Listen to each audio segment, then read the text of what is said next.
Apat na pinakamaswerteng pagkain na dapat inihahanda sa bagong taon.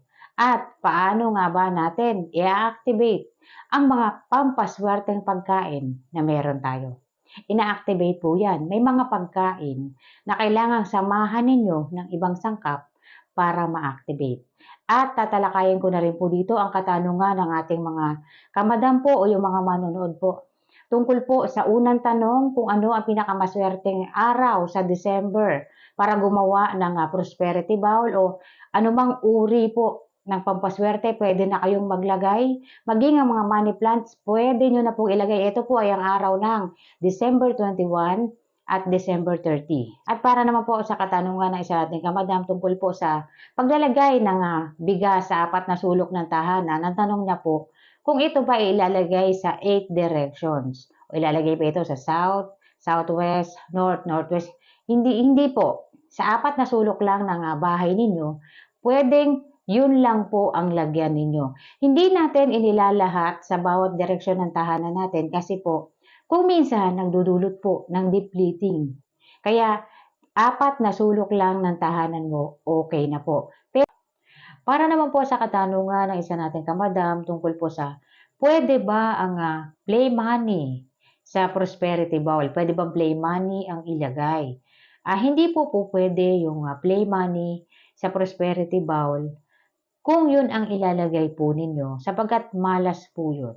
Nangangahulugan po na kapag play money ang inilagay ninyo, hindi totoong wealth at abundance ang makukuha mo.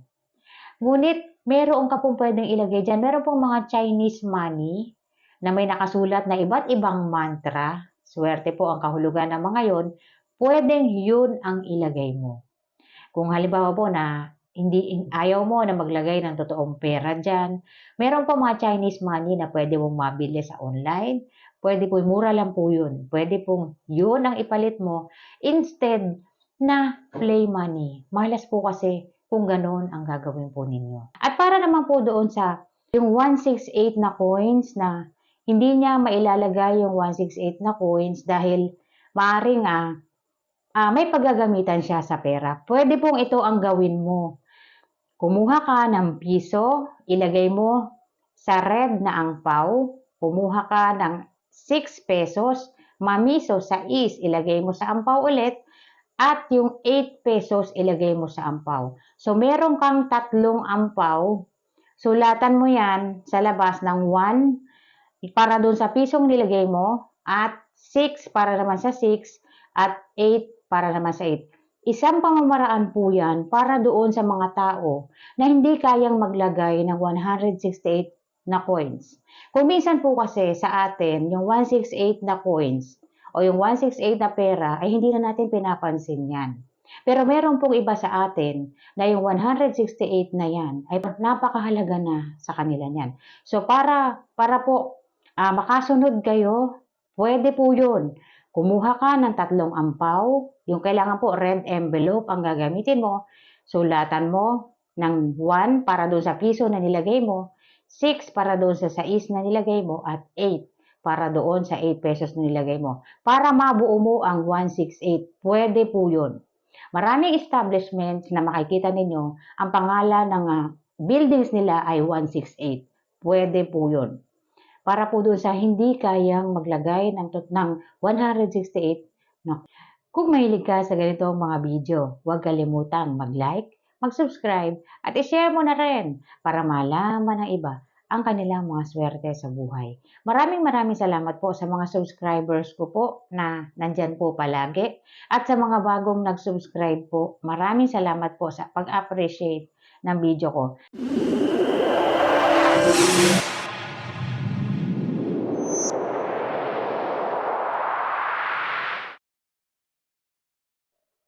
Pork dishes. Ang paghahanda po ng pork dishes sa pagsalubong sa bagong taon ay nagdudulot ng wealth at abundance. Nagpapakita rin ito ng kalagayan mo sa buhay o ang iyong antas sa buhay. Meron pong pamamaraan kung nais ninyo na ma-activate yung mga pork dishes na ihahanda ninyo. pwede nyo pong lagyan yan ng taro o gabi.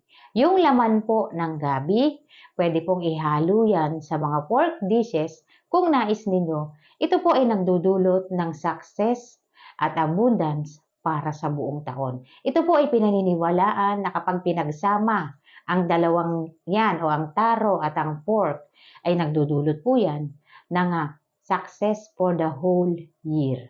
At hindi lang yon, pati ang pamilya mo ay makikinabang dito. Ngunit kung kayo po ay naghahanda ng buong lechon, okay na po yan.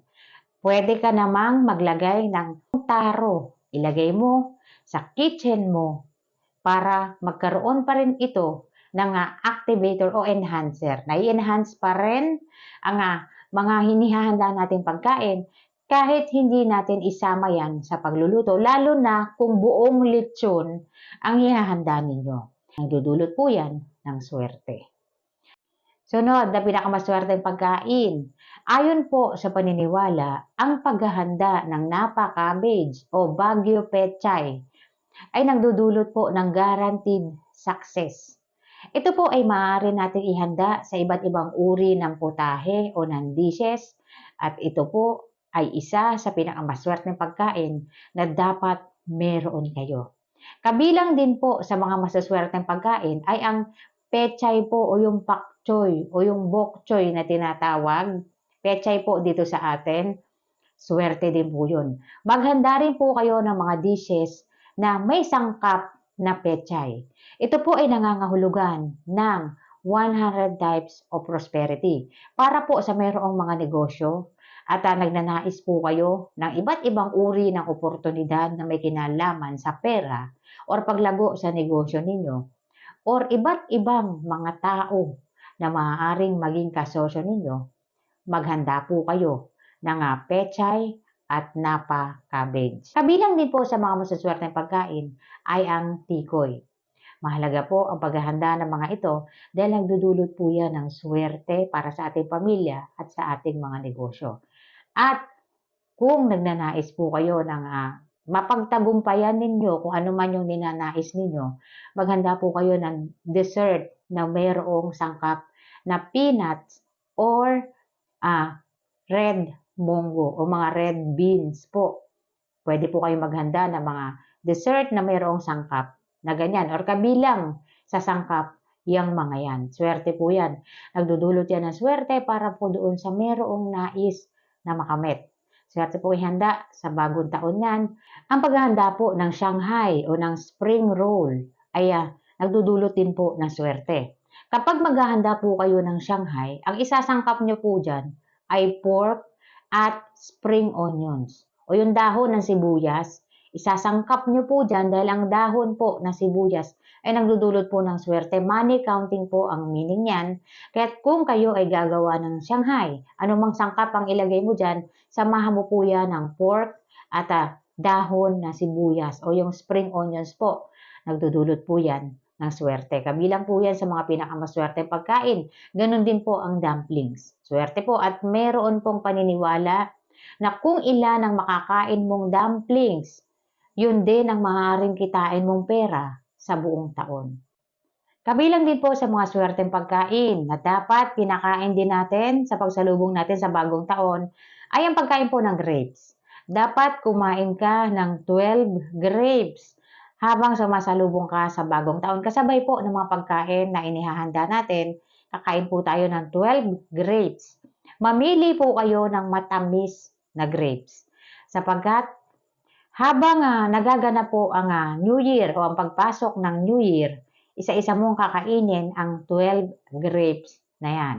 Kaya dapat po matamis lahat yan dahil ang bawat makakain mo na grapes ay sisimbolo sa kung ano ang magiging kalagayan ng bawat buwan. So mamili po kayo ng grapes na maayos ang kondisyon at matamis. Dahil ito ay pinaniniwalaan na kung ano yung nakain mong grapes, yun ang magiging kalagayan mo para sa buwan na yan. Nagdudulot din po yan ng swerte. At para po doon sa mga hindi kayang kumpletuhin yung 12 fruits, po, maglagay kayo ng mga prutas na ito, pomelo, grapes, oranges. Yang prutas na yan po Mahalaga yan. Makakatulong po yan para sa negosyo ninyo or sa hanap buhay ninyo.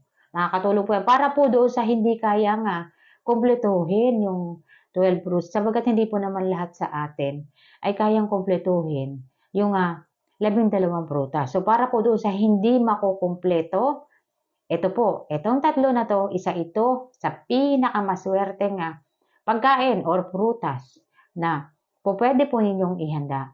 At ang pansit po, kabilang po yan sa mga pinakamaswerteng pagkain.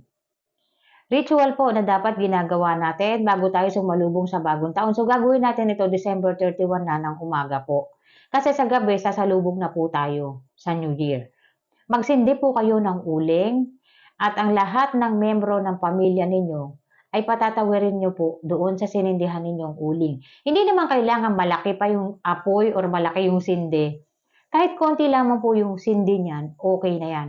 Tatawid ang lahat ng membro ng pamilya para kung ano man ang naging kamalasan na dinanas nila ay maalis po sa kanila. At pagpasok ng 2025, panibagong mga enerhiya na naman ang makukuha nila.